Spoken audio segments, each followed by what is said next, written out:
Mga kababayan, mga katambay, si Kamanong po, nagbabalik naman po muli para po magkomento po sa inyo dito po sa Tambayang Makabayan. Samahan niyo po inyong lingkod, magkomentuhan na po tayo. Magandang umaga po muna, tanghali, hapon, gabi at madaling araw po sa ating lahat. Sana po nasa maayos at mapayapa po tayong kalagayan, mga kababayan. Ito po, panurin po natin at komentuhan po natin. Ito pong ating senador na pilit pong pinababagsak po ito mga tambay at talagang idinadawit po sa mga maanumalya na trabaho naman po nila ang korupsyon umano. Pero ito pong si Senator Bongo ay bukod tangi rin po ito na makikita mo po kahit saang sakuna. Nahandyan ang baha, lindol, hindi ba? Bagyo, sunog ay lagi pong nahandyan ang senador para po tumulong sa abot kaya po ng kanyang opisina. Ito po, pinuntahan po ni Senator ni Bongo ang sunog po dito po sa Metro Manila sa may Pasay, mga tambay. At natuwa po ang ating mga kababayan dyan po sa Maynila, sa Pasay, sa pagdating po ni Senator Bongo na nakamotor po siya, mga kababayan. Panoorin po natin ang senador ay lagi po natin na pagkikita itong senador na ito. Hindi po katulad ng ibang senador, mga kababayan, lalong-lalo ang senador ng administrasyon, wala pong inatupag. At ang ginagawa lang po, yata nila mga tambay, kung paano po magplano po yata sa korupsyon umano at sa pagpapabagsak sa mga Duterte at kaalyado. Yan po yata ang madalas nilang pagplanuhan at pinagagawa. Pakinggan po natin, panoorin po natin si Senator Go.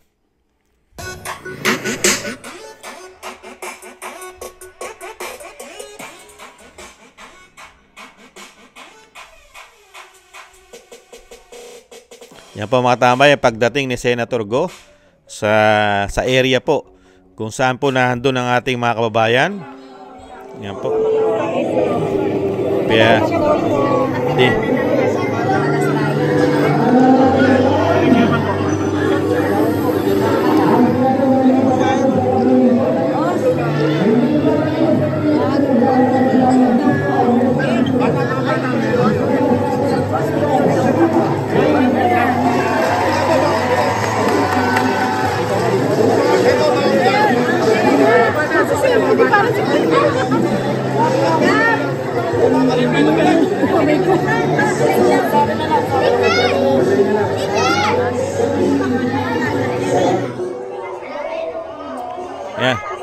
Pinagkaguluhan po si Senator Go.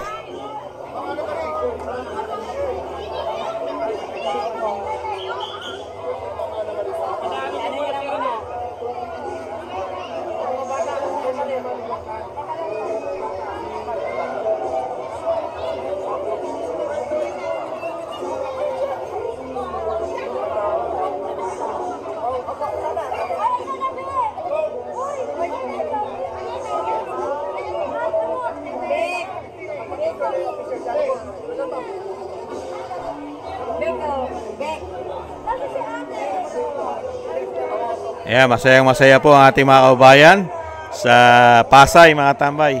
Kahit po sila ay nasunugan, pero nahandun pa po yung siyempre po, yung pag-asa at saya na meron pong tutulong at aagapay sa kanila, mga kababayan.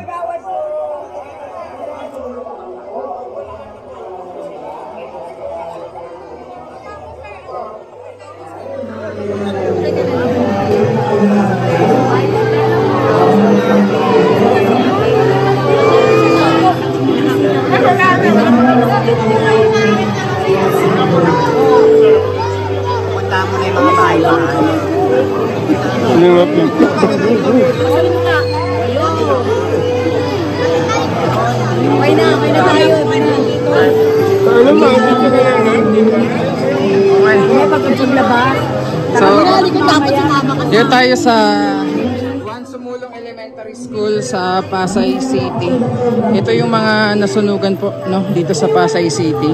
So, personal na binisita ni Mr. Malasakit, Senator Bongo, at magpapaabot ng tulong.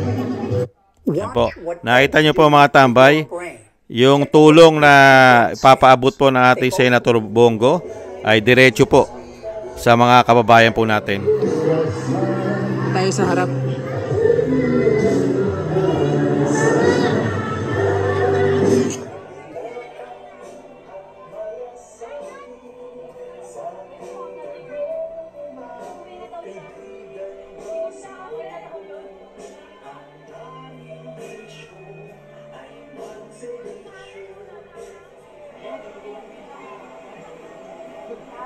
Bigay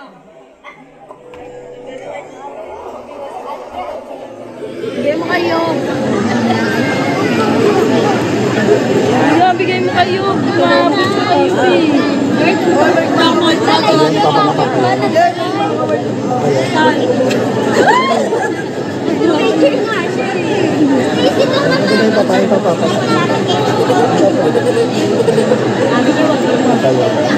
Joy! Ang galing mo, Joy! Yan po. May namatay, no? Ako po'y nakikiramay at nagdadalamhati. Mahirap pong mawalan ng mahal sa buhay. Mahirap pong mamatayan. Pero Diyos lang po ang nakakaalam. Dasal po tayo at huwag po tayo mawalan ng pag-asa.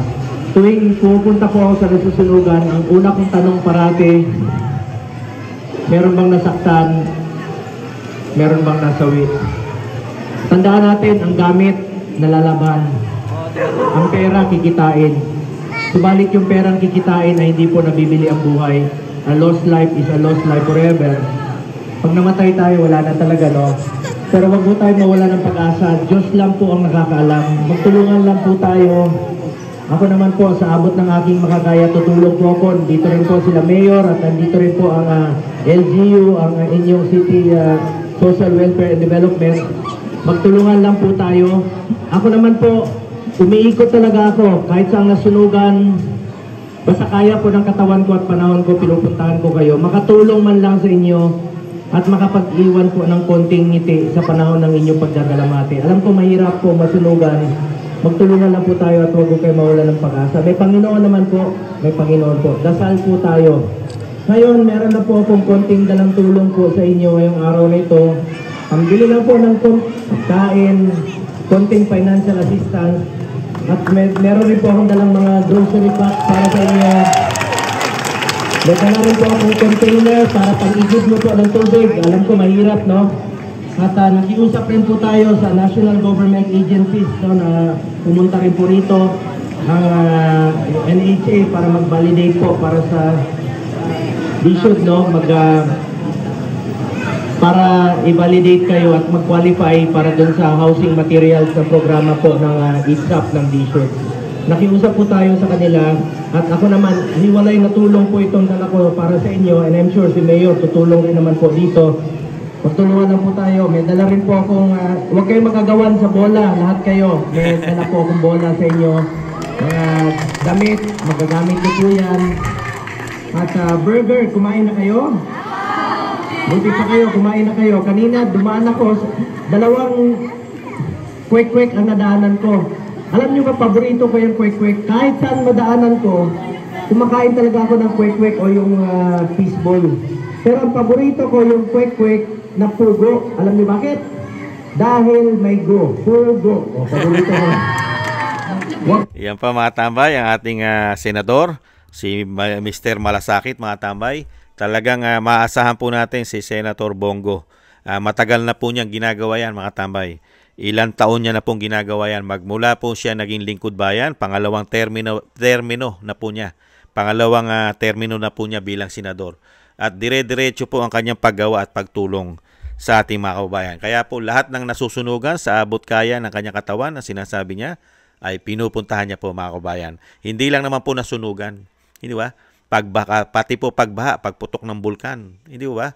At lindol, bagyo ay nahandyan po ang Senator Bongo na hindi po natin napagkikitayan sa napakaraming senador. 24 po silang senador mga tambay. Hindi po natin napagkikita at hindi po natin nakikita kung saan po nila dinadala ang kanilang mga pondo o budget na binibigay po natin sa kanila taon-taon. Hindi po ba? Ang karamihan po natin nakikita sa mga senador ngayon ay kung paano po magplano ng pagpapabagsak sa mga kalaban nila umano para sila po ay mag-succeed at sinasabing maghari na sa ating bansa ang mga politiko na swapang ganid, greedy sa kapangyarihan at sa pera ng bayan. Kaya dyan mo maasahan yung mga tatak Dahil ito po ay tatak Duterte po ito si Senator Go. Kaya nga po pilit na pinababagsak po ito hindi po ba? Pilit po sila pinababagsak. Dahil ngayon po sa panahon po ng binagoong Pilipinas, komento ko po mga tambay, ang mga tunay na naglilingkod sa ating bansa ay ayaw na ayaw po nila yata. Ayaw na ayaw. At pilit pinababagsak at sinisiraan. Ganyan po katindi ang gobyerno ngayon. Imbis na hangaan at tularan, pababagsakin ka pa, mga kabayan. Samantalang sila na kay husay-husay manira at magpabagsak ng matinong politiko, ano po ang napagkikita naman natin sa kanila? Tamad. Tamad. Puro kurap ang inatupag. Lalong-lalo po ang karamihan sa House of Representatives. At sa mga senador, mga kababayan, nagbubutas lang po ng kanilang mga upuan at ayaw yatang tumulong direkta sa taong bayan. Tingnan po natin, matagal na po eh. Mabibilang lang po natin anong lumalabas po dyan, di ba? Katulad po ni Robin Padilla. Lumalabas po yan. Hindi ba? Yan, si Senator Go. Hindi po ba? At si Senator Marcoleta, nakikita po natin yan. Yung kanyang grupo, ang INC, talagang dire-diretso po rin ang paggawa at pagtulong yan. At mga ibang sekta po na gumagawa. Nahandyan pa yung Kiki Buloy. Nahandyan pa yung MCGI na tumutulong dire-diretso rin po. At Kiki Buloy at INC, sila Senator Marcoleta. At marami pa po sekta na nakakatulong. Pero mas mainam pa nga yung mga reliyon kisa sa mga senador na binibigyan ng buwis, binibigyan ng pondo ng taong bayan. Hindi mo na pagkikita ang mga hinayupak at mga hindot na yan. Hindi po ba mga kabayan? Kaya po, hindi po nasayang ang boto na ibinigay po natin kay Senator Bongo. At siyempre po sa mga Duterte. Nakita po natin kung paano po sila maglingkod. Kaya nga po napakasarap po na makita na meron pa tayong mga politiko na naglilingkod po ng maayos at tapat sa ating bansa. Sa kabila po na naghihirap po at kahirapan na ibinigay po sa atin na binagongang Pilipinas, talagang ibinaon tayo sa kahirapan at sa pagkakautang. Samantalang ang pera na hinahawakan nila, sila lang ang nakikinabang at talagang ubod ng yaman na sila, mga kabayan. Pero walang awa sa kapwa Pilipino. Hindi po ba? Kaya maraming salamat po mga tambay. Magkasalamat po tayo sa serbisyo dahil yan po ang tunay na serbisyo. Yung sila po ay lingkod bayan. Yan po ang tinatawag na lingkod bayan Nagtatrabaho para sa bayan, para sa taong bayan. Hindi po parang mga hari, parang ang tingin nila sarili nila mga Diyos na kailangan luluhod ka pa sa kanila at magmamakaawa para sila'y magbigay ng tulong sa iyo.